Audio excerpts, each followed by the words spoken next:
یہ بچا نہیں جا سکتا تھا اس سے. SOPs اگر پراپرلی پریکٹس نہ ہوئے تو we are going to invite corona again. It can again cause infection اور ریسرجنس ہو سکتی ہے نمبرز کے اندر. وہ غلطیاں نہ دہرائیں حکومت اور عوام جو کہ ہم نے عید الفطر اور رمضان کے آخری دنوں میں کی تھی. سامنے عید الاضحیٰ ہے, شہروں میں مویشیاں منڈیاں لگنے کی بات ہو رہی ہے. کتنی تشویش ہے آپ لوگوں کو؟ یہ بالکل بڑی تشویش کی بات ہے جی, نہ صرف سندھ کے حوالے سے بلکہ پورے پاکستان کے حوالے سے. ہمیں اس پہ بہت زیادہ کام کرنے کی ضرورت ہے, بہت زیادہ توجہ دینے کی ضرورت ہے. اور منڈیاں لگنے کا آغاز ہو گیا ہے. اس وقت پاکستان کی منڈی, واحد مویشی منڈی کراچی میں لگ گئی ہے. سب سے پہلے یہاں پر اس کا آغاز کیا گیا ہے. حکومت سندھ نے کہا تھا کہ وہ کراچی میں ایشیا کی سب سے بڑی مویشی منڈی لگائیں گے, اور اس وقت دوسرے شہروں میں تو فی الحال نہیں, لیکن کراچی میں مویشی منڈی بن چکی ہے. وہاں کا احوال دیکھنے پہنچے ہمارے نمائندے خصوصی حماد عالم. یہ سپر ہائی وے پہ قائم کراچی مویشی منڈی کا داخلی راستہ ہے.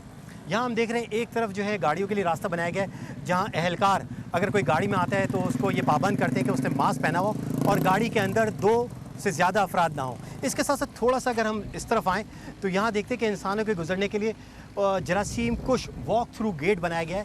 اس واک تھرو گیٹ کے اندر آپ پر کلورین کا اسپرے ہوتا ہے یا آٹومیٹک اسپرے ہوتا ہے. اس کے ساتھ ساتھ نیچے جو فوم ہے اس پہ کلورین کا پانی ہے تاکہ آپ کے جوتے بھی صاف ہو جائیں. اس واک تھرو گیٹ کا مقصد یہ ہے کہ آپ کورونا کے جراثیم سے زیادہ محفوظ رہ سکیں.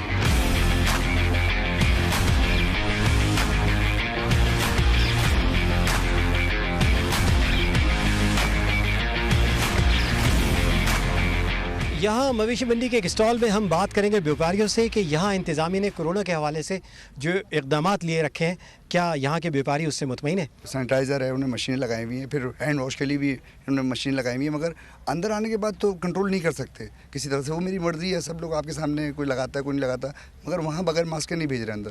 یہ انہوں نے انتظام کیا ہوا ہے سارا یہاں پر. اچھا, یہ جانوروں پر جراثیم کچھ اسپرے وغیرہ ہو رہا ہے؟ نہیں, اسپرے کوئی نہیں ہے. جو ہمارا اپنا ہے, ہم اپنے حساب سے جو ویکسینیشن وغیرہ کرتے ہیں تو وہ کرتے ہیں, باقی ان کی طرف سے کوئی نہیں ہے, منڈی کی طرف سے کوئی نہیں ہے اسپرے وغیرہ.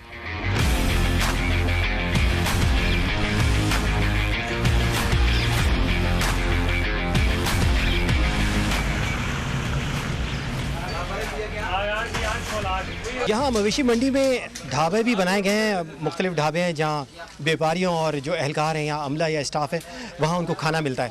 اس ڈھابے میں جہاں ہم نے دیکھا ہے کہ عملے نے تو ماسک پہنے رکھے ہیں, لیکن SOPs اور کیا کیا ہیں جن پر عمل درآمد اس ڈھابے کے اندر ہو رہا ہے, اس حوالے سے ہم بات کرتے ہیں یہاں اس ڈھابے کی انتظامیہ سے.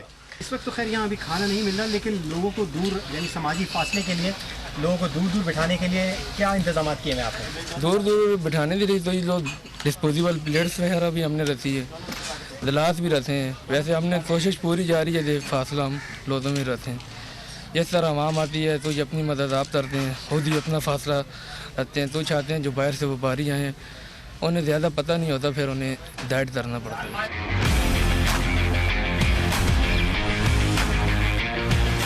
منڈی میں کورونا کے حوالے سے جو SOPs ڈیزائن کیے گئے ہیں ان پہ کس حد تک عمل درآمد ہو رہا ہے اور کس حد تک عمل درآمد نہیں ہو رہا ہے, یا اس کو یقینی بنانے کے لیے, اس عمل درآمد کو یقینی بنانے کے لیے انتظامیہ یہاں کیا کس طریقے سے اقدامات لے رہی ہے, اس حوالے سے ہم بات کریں گے مظفر حسن صاحب سے جو یہاں کے ایڈمنسٹریٹر ہیں. دیکھیے, ہماری تو پوری کوشش ہوتی ہے کہ ہم SOPs کو 100% امپلیمنٹ کریں, لیکن کچھ سینیریوز ایسے بلڈ اپ ہو جاتے ہیں کہ جیسے بیوپاری ہیں, ہم نے اس کو جا کے کہہ دیا, ماسک پہنا دیا, اب 24 گھنٹے کسی کی مانیٹرنگ آپ کو پتہ ہے کوئی بھی نہیں کر سکتا. ہم ماسک کو پہننا شور کراتے ہیں جو انٹرنس ہے. 100% ہماری کوشش یہ ہے کہ ہم امپلیمنٹ کرائیں, لیکن جہاں جہاں لوپ ہولز ہیں ان کو ہم پر کرنے کی کوشش کر رہے ہیں. کمال ہے ہمارے نظام. آپ نے دیکھا کہ مویشی منڈی کھل گئی ہے, وہاں پہ ڈھابے کھل گئے ہیں. شہر میں 2 دن تک تمام کاروبار بند ہے, دکانیں بند رہتی ہیں, اور پھر یہ کہ شاپنگ سینٹرز کو بند کر دیا گیا ہے جس کے معیشت پہ بے پناہ نقصانات ہو رہے ہیں. ریسٹورانٹ سارے بند ہیں, ان ایک دن کے لیے بھی نہیں کھل سکتے, کسی بھی احتیاط کے ساتھ نہیں کھل سکتے. لیکن مویشی منڈی کھل گئی ہے اور وہاں پہ ڈھابے کھل گئے, وہاں کے کھانے کھل گئے ہیں. خبر شب ایک اس کے بعد ذکر کریں گے. کورونا سے اسی وقت چھٹکارا ملے گا جب ویکسین تیار ہو جائے گی. سر توڑ کوشش ہو رہی ہے, آخری مراحل میں یہ ویکسین کی تیاری داخل ہو رہی ہے. چین سب سے آگے ہے اور اس کی مزید جو بہت اہم معلومات ہیں آپ کے ساتھ شیئر کریں گے چھوٹے سے وقت کے بعد. کورونا کا زور یقیناً عالمی طور پہ تو کم ہو رہا ہے, اس میں کوئی شک نہیں, چند ممالک کو چھوڑ کے, مگر ماہرین پوری دنیا میں صرف انتظار کر رہے ہیں کہ کوئی ویکسین آئے اور ویکسین ہی کرونا کے مسئلے سے دنیا کو چھٹائے گی. جب تک کہ اس کے لیے تیر بہدف ویکسین سامنے نہیں آ جاتی، کرونا کا بوجھ، کرونا کا عذاب اور کرونا کا خوف پوری دنیا پہ عالمی سطح پر منڈلاتا رہے گا. اس پوری صورتحال میں تگ و دو جاری ہے، سر توڑ کوششیں ہو رہی ہیں.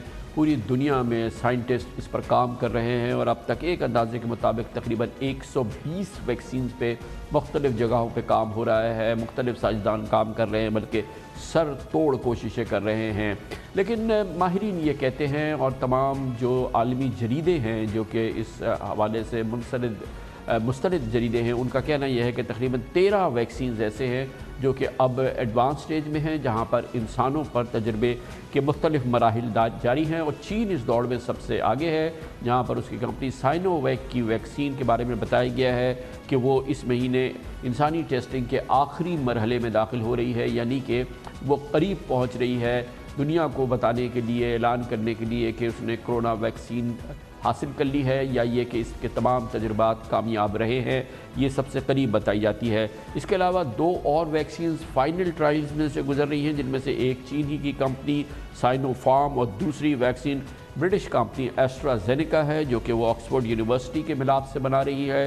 اس کے علاوہ امریکی کمپنی ماڈرنا اور اس کے علاوہ فائزر جرمنی کی کیور ویک اور بائیو نیٹ کمپنیز بھی ویکسین پر کام کر رہی ہیں. ویکسینز کی اس وقت عالمی سطح پر جو سر توڑ اس وقت کوششیں جاری ہیں، جو زبردست ایک ریس جاری ہے، اس پر نگاہ ڈالتے ہیں.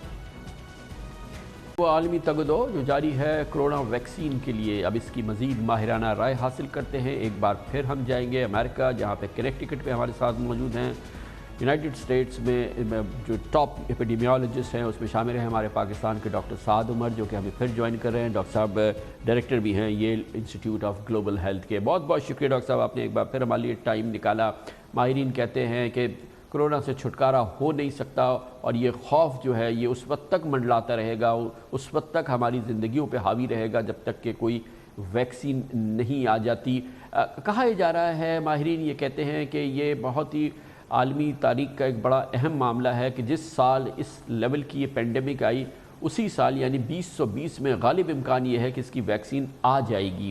کیا یہ ہوپ درست ہے؟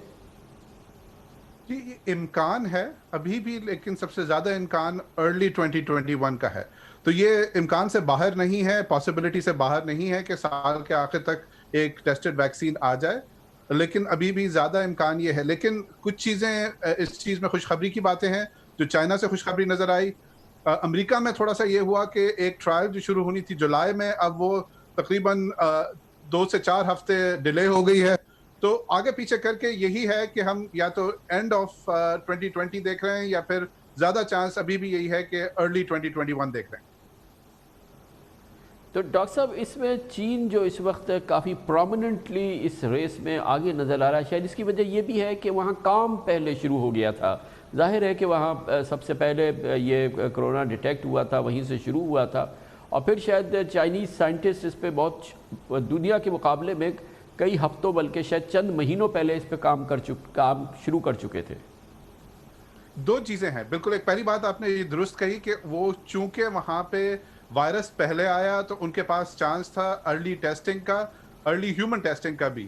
تو یہ تو پہلی بات ہوئی. اس کے علاوہ بھی انہوں نے وائرس سیکوینس کیا اور اس کی ورائٹی سیکوینس کی، تو کافی جلدی سائنس آگے بڑھی. دوسری چیز یہ ہے کہ پچھلے 5-10 سال میں چائنا کی جو ویکسین بائیو ٹیک انڈسٹری ہے اس میں ایک بہت زیادہ اضافہ ہوا ہے، تو وہ بھی ان کے اس بار کام آیا. ڈاکٹر صاحب یہ فرمائیے گا کہ اب جب کہ اس مرض کو دنیا پہ چھائے ہوئے تقریباً 4 ساڑھے 4 5 مہینے ہو گئے ہیں، 5 مہینے بعد اب ہم جہاں کھڑے ہیں وہاں کتنا یہ مرض سمجھ میں آ رہا ہے، کتنا اس کا جو ٹریٹمنٹ ہے یا جو بھی اس کی سمپٹومیٹک ہم اس کو ٹریٹ کر رہے ہیں، اور جس انداز سے اب ہم اس کو میچ کر رہے ہیں یا اس چیلنج کا مقابلہ کر رہے ہیں، کیا ہم کہہ سکتے ہیں کہ بہت بڑا فرق آ چکا ہے اور کانفیڈنس لیول جو ہے عالمی سطح پر اب بہت بہتر ہو گیا ہے، جس کی وجہ سے مجموعی صورتحال اب کافی بہتر ہو گئی ہے؟ آپ نے بالکل درست کہا کہ ہم اس بیماری کے بارے میں، اس وائرس کے بارے میں اس وقت جتنا ہم جانتے ہیں وہ بہت زیادہ ہے اس مقابلے میں جتنا ہم 1 2 3 4 مہینے پہلے جانتے تھے. ابھی بھی کافی انسرٹنٹیز ہیں،